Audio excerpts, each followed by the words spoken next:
Hey there, and welcome back to The Explainer. Today, we're taking an explosive deep dive look into Palantir's modern defense ecosystem. If you've been following the defense sector at all lately, you've probably noticed that the entire landscape of warfare is fundamentally shifting. We're moving away from just relying on raw hardware and moving heavily into software.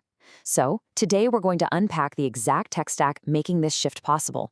We'll explore how Palantir literally connects data, artificial intelligence, and battlefield operations into one seamless reality. Okay, let's dive into this. How in the world do you compress a military kill chain from hours down to just 86 seconds? During a real-world military engagement called Operation Epic Fury, that staggering compression wasn't just a theory, it actually happened. But here's the kicker. It wasn't achieved with a newly designed missile or a faster jet, it was done entirely with software. Let's look at exactly how they pulled that off. To get us there, here is a quick roadmap for today. We'll start with the fragmented battlefields problem, then look at Palantir's foundational data engines, Gotham and Foundry. From there, we'll get into AI targeting with Maven and Titan, figure out how they deploy it all securely using AIP and Apollo, and finally, wrap up with a broader strategic advantage. All right, part 1, the fragmented battlefield problem and how we overcome data silos in warfare. See, before modern software integration came along, military decision-makers were essentially drowning in isolated data. Imagine trying to manually monitor up to 9 totally separate, fragmented systems at the exact same time. An analyst would literally have to pull satellite imagery from one computer, look up signals intelligence on another, and then manually hand off that info. It was a slow, error-prone process that often took hours. Contrast that with Palantir's ecosystem today. One unified interface. It uses AI data fusion to bring all those chaotic streams into a single crystal-clear view, slashing execution time down to minutes or even seconds. Which brings us right into Section 2, the foundation, Gotham and Foundry. This is the massive data integration engine powering everything. And this brilliantly illustrates what Gotham actually does. Gotham is Palantir's flagship defense and intelligence platform. Think of it as map-based intelligence fusion.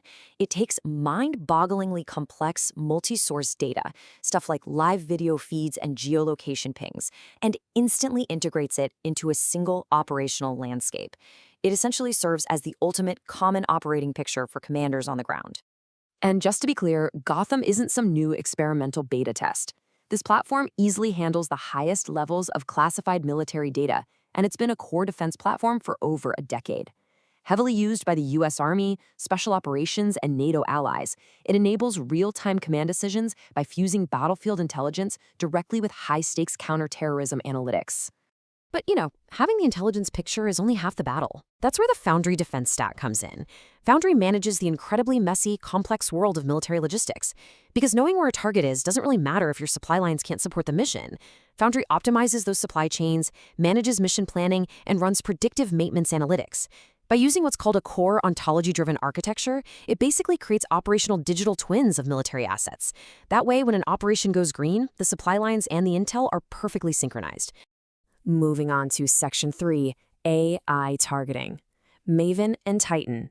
This is where things get really cutting edge, compressing that kill chain. Take a look at this beast of a vehicle. This is Titan, short for Tactical Intelligence Targeting Access Node. Even though Palantir is a software company, they're the ones delivering these next-generation AI-defined mobile command vehicles for the U.S. Army. Titan is basically the ultimate tactical edge node. It grabs deep sensing data from space, air, and ground sensors, processes all of it right there in the field, and links that intel directly to ground weapons.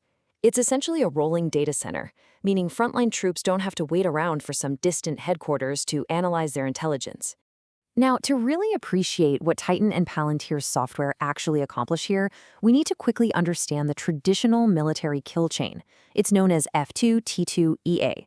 That stands for find the threat, fix its location, track its movement, target it with an appropriate asset, engage with force, and finally, assess the outcome.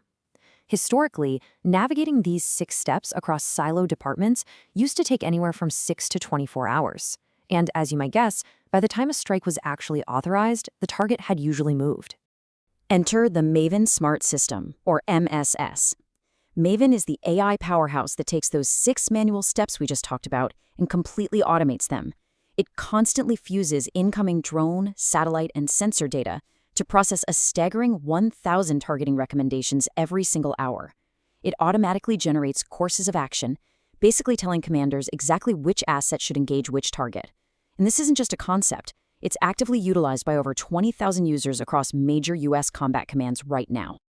The results we're seeing from Maven are frankly unprecedented. Back in Operation Epic Fury, Maven compressed that entire traditional kill chain down to an average of just 86 seconds per targeting decision. 86 seconds. That speed enabled thousands of precise strikes in a matter of weeks. Now, naturally, this kind of hyper-efficiency sparks a pretty intense debate among experts. While the AI efficiency is absolutely undeniable, the question of whether an 86-second window truly allows for meaningful human control and oversight remains highly contested. It's a profound shift that places AI speed and human ethics into a very tight tension. All right, Section 4, Deployment, AIP and Apollo. This is all about securing that software at the tactical edge. So AIP, or the Artificial Intelligence Platform, is essentially Palantir's highly secure answer to the whole generative AI boom. It allows defense organizations to actually deploy things like large language models and AI agents securely inside their classified military networks. But crucially, and this goes right back to that ethical debate we just mentioned, it has strict human approval controls built right in. The AI might recommend actions or synthesize reports, but there is always a clear audit trail, and a human is firmly in the loop before any action is executed. But here's a totally different problem. How do you safely push a software update to an AI model when it's literally sitting on a submarine hundreds of feet underwater? Well, that's Apollo. Palantir Apollo is their military software deployment system. It guarantees continuous updates across incredibly disconnected, extreme edge environments. So whether that software is sitting in a top-secret Pentagon cloud, in the back of a Titan Humvee, or deep under the ocean, Apollo ensures the front lines always have the absolute latest, most secure version of Palantir's tech. Let's move to Section 5 and see how this builds into an undeniable strategic defense advantage, looking at CJADC2 and some key market metrics. Palantir's strategic dominance really comes down to one thing. They connect everything. They've become totally central to the Pentagon's CJAD2 vision, which stands for Joint All-Domain Command and Control. It's a system designed to seamlessly link air, land, sea, cyber, and space assets together. On top of that, they're powering the software layer for next-generation autonomous warfare, including complex drone swarm coordination. And to handle all this data securely, they've actually partnered with NVIDIA to build sovereign AI infrastructure. These are highly secure military-grade data centers powered by advanced Blackwell systems designed explicitly for national security. And when you look at the financials, the validation of this tech is just staggering. Palantir secured a U.S. Army enterprise deal valued up to $10 billion. Their latest Q1 government revenue hit $687 million, representing a massive 84% year-over-year growth. Backed by a roughly $8 billion cash position, they are currently supporting over 685 distinct AI projects across the Pentagon. I mean, these aren't just little pilot programs anymore. This is massive, foundational enterprise adoption. So the crucial point here is the sheer scale of the budget shift we're witnessing. The Pentagon's AI investment has skyrocketed from $480 million to a massive $13.4 billion. When you look at that in the broader context of a $1.01 trillion defense budget for fiscal year 2026, it is abundantly clear that the Department of Defense views data and AI as being exactly as critical as physical munitions. And Palantir has masterfully positioned itself as the primary operating system to capture that multi-billion-dollar shift. Which brings us to the ultimate takeaway here. Palantir isn't just selling a vehicle, a radar, or a missile. They are selling the entire integrated defense ecosystem. You know, traditional defense contractors are amazing at building hardware, the jets, the ships, the tanks. But Palantir?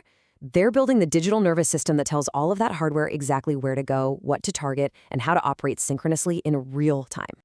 I want to leave you with this final provocative thought. As AI and software continue to compress the absolute chaos of war down to a matter of mere seconds, who truly holds the ultimate strategic advantage on the modern battlefield?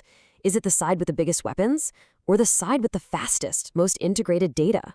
Thank you so much for joining me for this explainer. I really hope this helps you decode the incredible complexities of modern defense tech. Keep learning, and I'll catch you on the next one.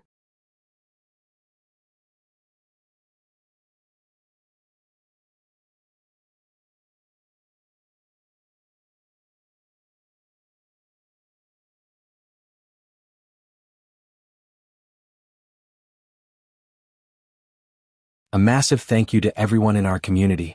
Your insights in the comments and your passion for building drive this channel forward every week. We're building something truly unique here, and I'm grateful to have you on this journey.